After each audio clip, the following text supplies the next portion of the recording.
But what fascinates me more about President Powers is that he was born May the 30th, 1946, which I think makes him the quintessential baby boomer.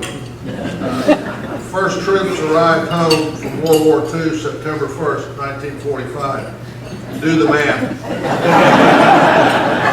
He is one of the very first baby boomers this country produced. So please join me in welcoming the Monday Connection, my friend, Bill Powers.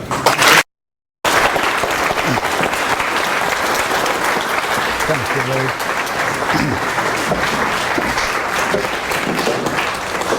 Well, thank you, Lee, Your Honor,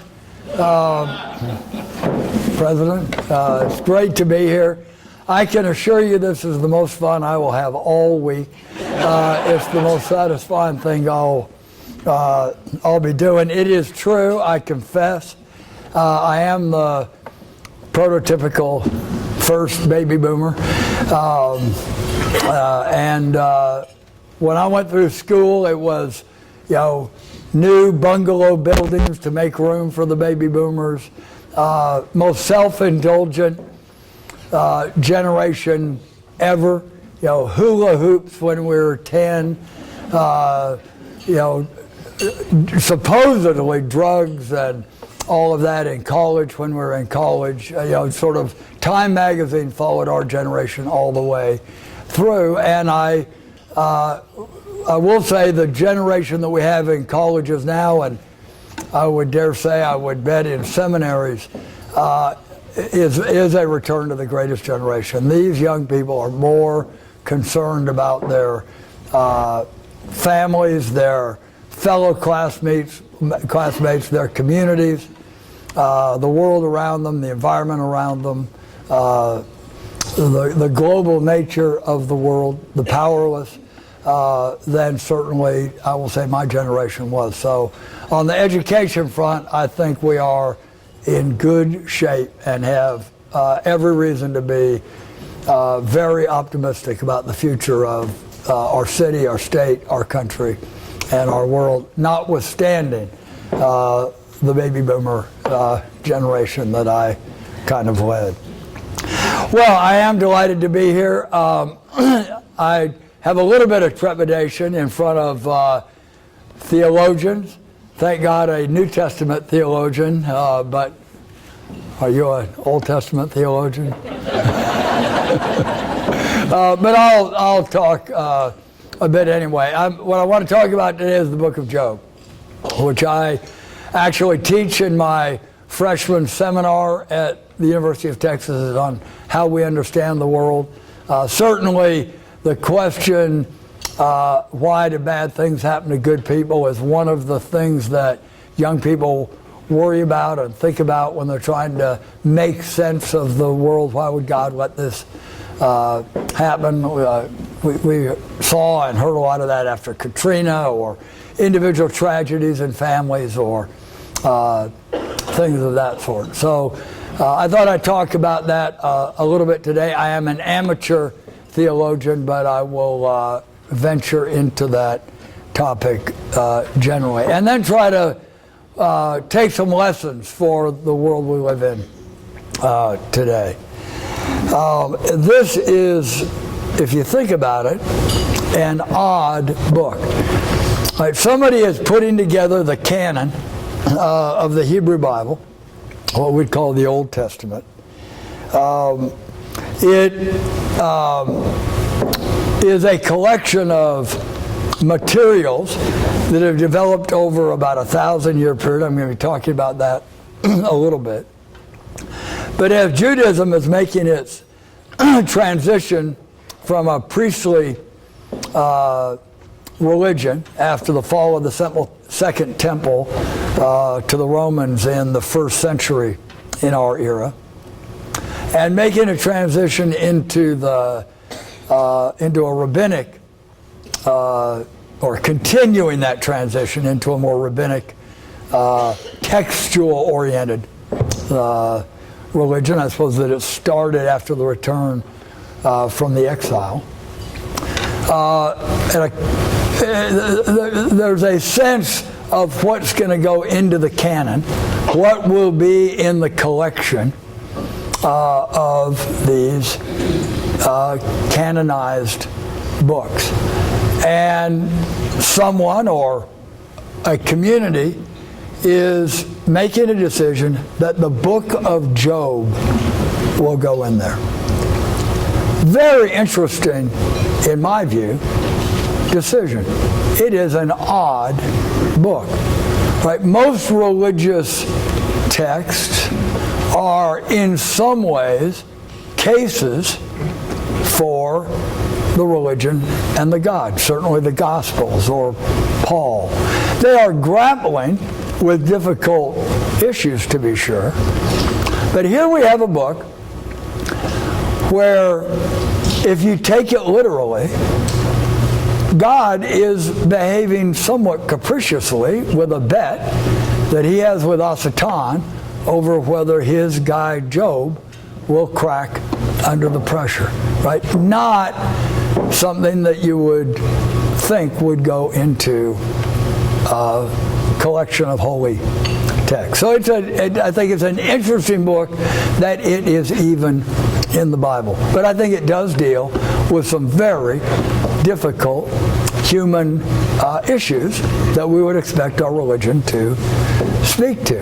And that is something that, if you look at the entire Hebrew text, the entire Hebrew Bible, the Old Testament, it takes seriously the name Israel, wrestles with God, that it is a people over a long period of time grappling with issues in its relationship with God. So in some ways, it's in itself a remarkable set of books. And if you read through, say, Samuel, should the Israelites have a king? Well, yes and no, and it's all there, and all the arguments and all the, it's just out there. You're watching a people grapple with these issues. So in that sense, I suppose it's not surprising. A sample of that, if you look at Judges and Samuel and 1 Kings and 2 Kings, right, all of these are sitting there and people are arguing and grappling with these issues. Should there be a king? Should there not be a king? Arguments on both sides of things. Probably dual traditions and texts arguing with each other. If you ever read Chronicles, but it cleans it all up. When's the last time you preached taking Chronicles? Nobody's interested in it. Right? It's a cleaned up version. There is something about this text that is reflected, by the way, in the four Gospels. They don't always agree on everything. It's watching the people grapple with these. I think the book of Job is part of that tradition. But the story itself, God makes this bet with Satan. Satan, an interesting character. Probably not Satan. Right? That's a later invention. There was actually a court figure called the Satan in Near Eastern courts, whose job it was to sort of hang out in the bars and the restaurants and the bathrooms to figure out what are people really saying about the king behind his back. Everybody's nice to the king to his face. What about behind his back? Well, that's really what Satan is doing with God. Right? Yeah, your guy Job looks nice on the face, but when you're not around or when things get stressed, he's not going to be such a faithful sort of God. Not quite clear why an omniscient God would need that kind of character, but you can see why the literature of the era would use that kind of story to set up this this situation. So we have this story, and it comes in the Old Testament, really as part of the wisdom literature, with Proverbs and Ecclesiastes and others. And I want to make some comparisons when we talk a little bit more about the story. Now, the story itself, if you actually read it through, is stylistically very interesting. there's this framing story that tells about the bet between Satan and God. Will Job be faithful when there's when he's punished or when there's stress? There's that story. Then there's the story of the things that happened to Job, and his friends, or so-called friends, come forward and tell him why all this is happening. I'll get to that in a moment. But then we have other parts of it. There's the whirlwind story. Remember when God comes down in the whirlwind, takes on a totally different style, different literature, different language. That's where God says to Job, where were you when I made the mighty oak? Itself a very recurring theme in religious texts generally. The Greeks, other Near Eastern languages, remember, we are not animals, we are not creatures, in that sense, animals, but we're not gods. Right? The Eden story, knowledge of good and evil, a trope, good and evil, everything. It's not for us to know everything. We have our place. So that part of the story is a very common religious message. God is reminding Job, you're not God. Where were you when I made the mighty oak? Very similar to St. Paul in Romans. We look now but through a glass darkly. We don't know everything now. So Job is down trying to figure this out. Well, it's not for us to figure everything out. Sometimes God knows and we don't know. So there are many lessons that come out of the book of Job. And it looks like it was sort of cobbled together, taking different sources. But nevertheless, somebody, and the tradition, puts all this in a story that is supposed to fit together about this bet that Job has with Satan. And people make many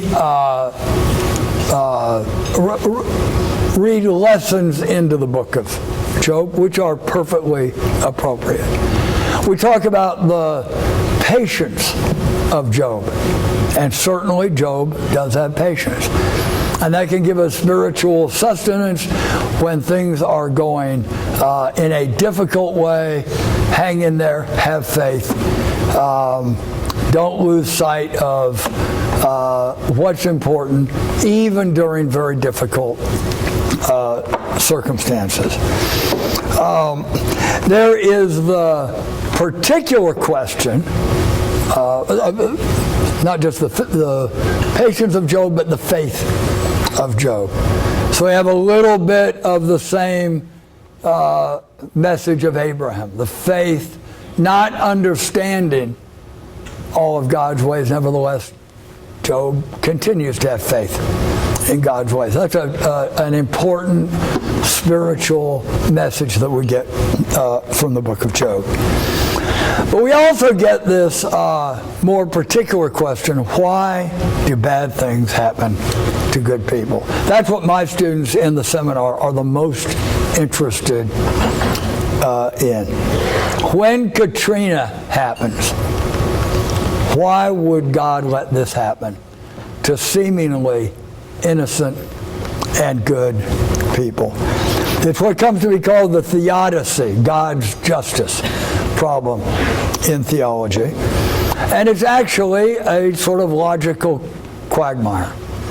We have an all-powerful, all-knowing God who is a loving God,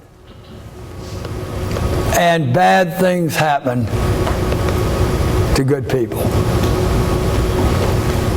It's hard to square that. Why would an all-powerful, loving God let that happen? And there are lots of answers. One of which is just, this life is a drop in the bucket. It will be worked out in the justice of time in the long run. Right? So there are a lot of theological answers that people have come to grips trying to solve this issue. But one of the answers that can be given to this question is bad things do not happen to good people. Or conversely, if bad things happen to them, they must have sinned. And that is the answer that Job's friends give to him. You sinned, Job, and that's why these things are happening to you. Think about that answer for a second. Somebody is wiped out and has family members killed in Katrina. Why did this happen to them? Well, if there's an all-powerful, all-knowing, loving God, and the answer is, therefore, that did not happen, then the answer to that person after Katrina is, this happened to you because you sinned. Now, with friends like that, who needs enemies? Or put another way, talk about rubbing salt in the wounds. I mean, Job's friends are saying, on top of all of these troubles that you're suffering, being on the dung heap, losing all your family, losing all your goods, you're a sinner. That's the message that this answer, the theology of Job's friends answering this theodicy question.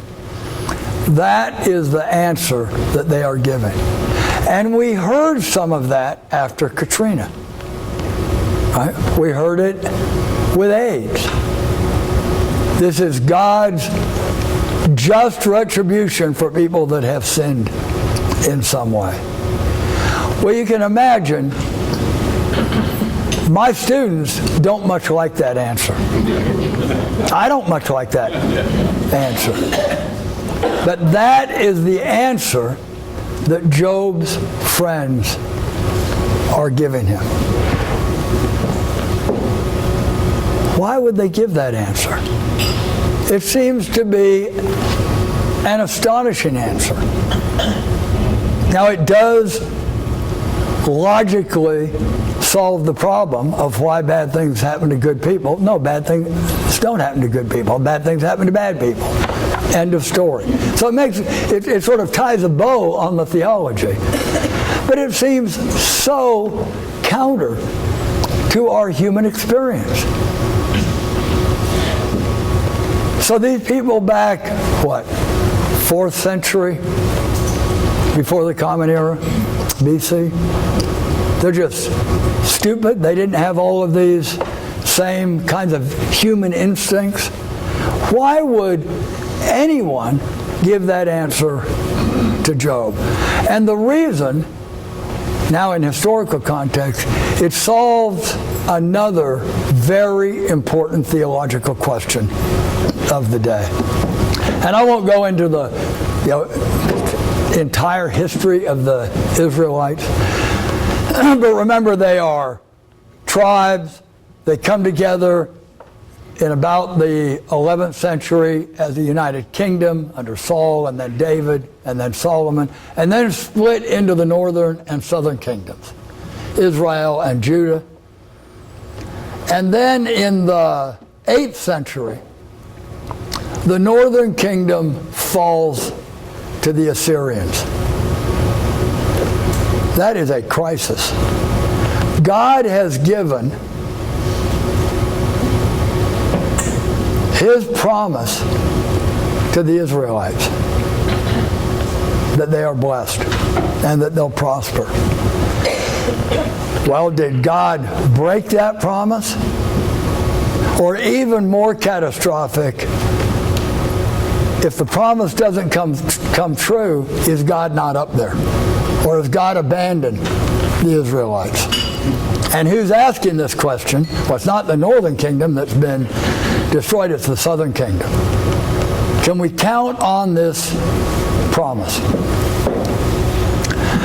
And a theology develops, a theology that is associated with the Deuteronomist, I'll get into that in a little more detail in a moment, is associated with the Deuteronomist that insists that God's covenant, God's promise, is a conditional one. It is not God saying to the Israelites, I will bless you and protect you forever, period. It's a covenant where we've got a deal here. If you behave, I will back you. But if you break the promise and sin, then my promise, God's promise, is off. Now that's a plausible way to look at God's covenant and promise. If you go back, in the covenant to Noah, the covenant to Abraham, the covenant to David, sometimes it looks conditional and sometimes it doesn't. So the Deuteronomists, by the way, this came out of the theology of the Northern Kingdom, by and large said this is a conditional covenant. God will bless you unless you sin. And if you read the book of Deuteronomy and the Deuteronomistic history, Judges, Samuel, Kings 1, Kings 2, that is the theology that comes out of the Deuteronomistic theology. And it actually tells you how to read the history. And there's a long history of the northern kings. There was so-and-so and so-and-so did this, and then so-and-so sinned, and God punished them. And then somebody else came on the throne and was righteous, and they thrived, and then another person came on the throne, and they sinned, and God punished them. So it is time after time.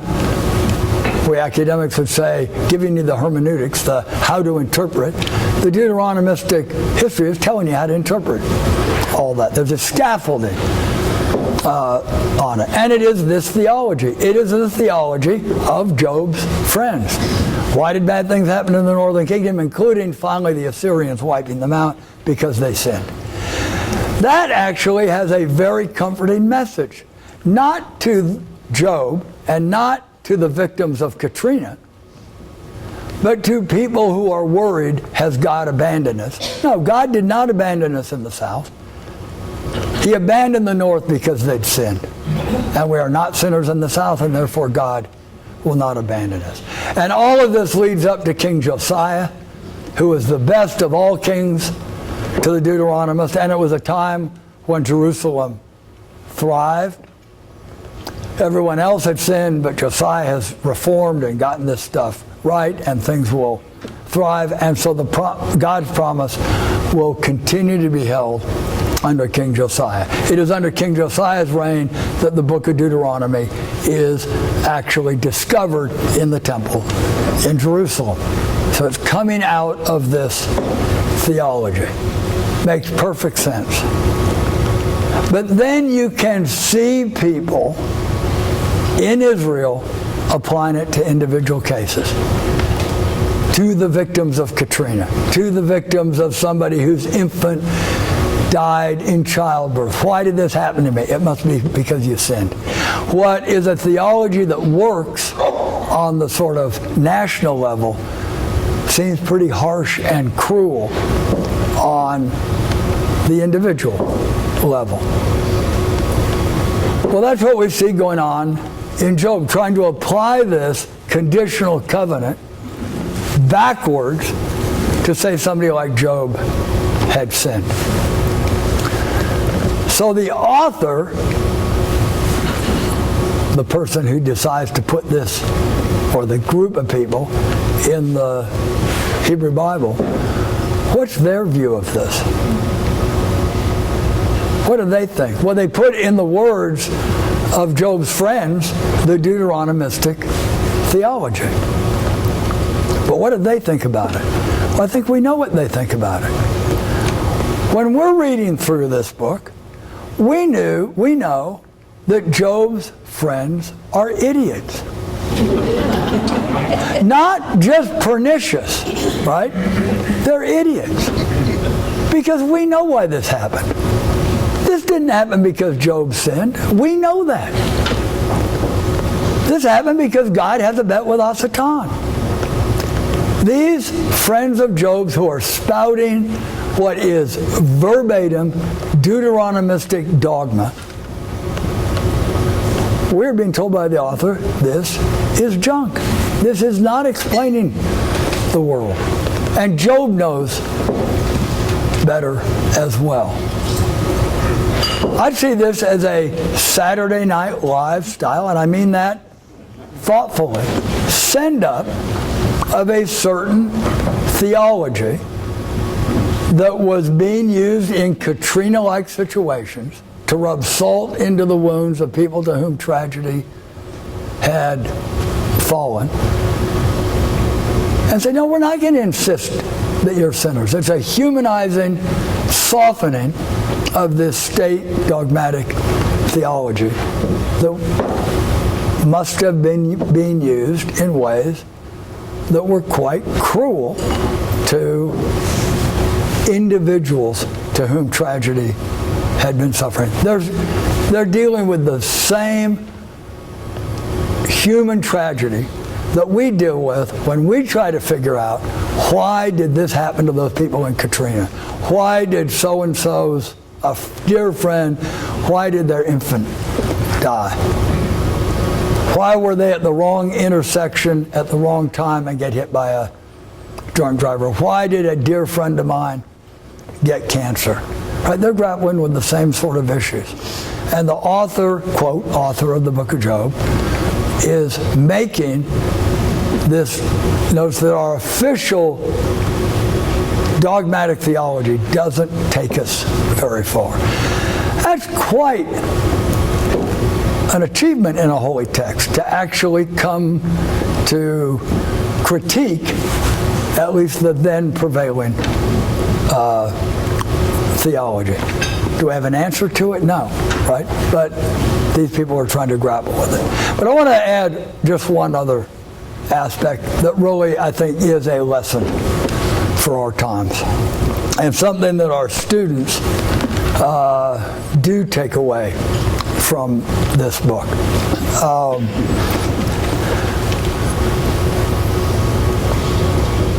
Job's friends answer difficult questions by reference to prepackaged dogma. Here it's theological dogma, but it could be political dogma, it could be whatever. How do you answer questions? You answer questions according to a formula. In many ways, that's what the book of Proverbs is about. Right? Proverbs makes all kinds of sense. When we wake up in the morning, or each generation, we do not have to go back and reinvent the wheel. Can't we learn something from people who have lived through this before and come up with conclusions? That is really what Proverbs is about. And they are extremely instructive, and we use things like this all the time in our daily lives. From how we dress to, we learn from our parents, we learn from our social customs. We do not reinvent the wheel every time we get up in the morning. Nothing wrong with that. The problem with some of these proverbs is they aren't not just proverbs out of the book of Proverbs, but other proverbs that we have, secular proverbs. Right? Nothing ventured, nothing gained. I think that's useful. Right? If you never take a chance, you're never going to get anywhere. But we also have better safe than sorry. Right? Pretty useful too. Problem is they cut in opposite directions. So they're wildly indeterminate. But moreover, is each generation, we talked about the baby boomer generation or the new generation or individuals in their lives, are they going to live their lives through pre-existing algorithms, or are they going to have to make existential choices, both as a generation, what is our world going to be like, or as an individual, what is my life going to be like? I would argue that it's on the humanistic side to say we've got to make choices. Life isn't to be just follow a plan, it's to actually make choices. If Proverbs is wisdom literature, Job is actually, in a way, anti-wisdom literature. The wisdom of the past, the dogmatic answers, can only carry you so far. At some point, individuals and communities and seminaries and universities and churches and communities, and yes, as I said earlier, even individuals, at some point, they're just going to have to make choices. The formulas of the past will carry them only so far. So I tell the students, Job relied on his experience, the way he saw the lay of the land, even when it was counter to the inherited dogma. And I think the, again, author, in quotes, of Job is showing the limits of a particular dogma, right? This Deuteronomistic dogma, but any dogma, right? Dogma as opposed to actually looking at the experience of what's happening on the ground can only take us so far. How many times in life generally, and especially these days in political life, do people go into debates, go into situations already knowing the answer? The dogmatic answer, normally here now not theological dogma, although we see this in theology all the time. A particular passage must mean such and such, and people have already made up their minds before they actually engage in the human experience of trying to put themselves in the shoes of other people. Very often other people who don't come out of the same tradition. How often when we enter those, they can be ecumenical debates, they can be debates within the individual church, and they can certainly be debates in Congress or our legislatures or around the dinner tables when people get into political debate. And it doesn't matter what facts are brought forward, it doesn't matter what arguments or observations or insights are coming forward. People know the answer dogmatically before they enter into that debate. And I suppose looking at Congress, how many people's decisions or minds are really changed by any of that? They already know the answer. And it's on both sides of the aisle, and we all do it. We all do it, myself included. And the book of Job, I think, beyond all of the theological questions of the patience of Job, or the how would an all-loving, all-powerful, all-knowing God let bad things happen to good people?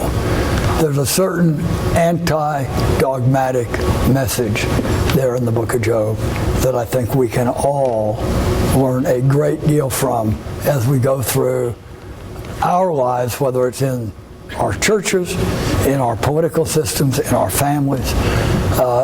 Dogma, the answer that you woke up with in the morning, can only take you so far. Anyway, I've enjoyed it. Thank you very much. God bless you all.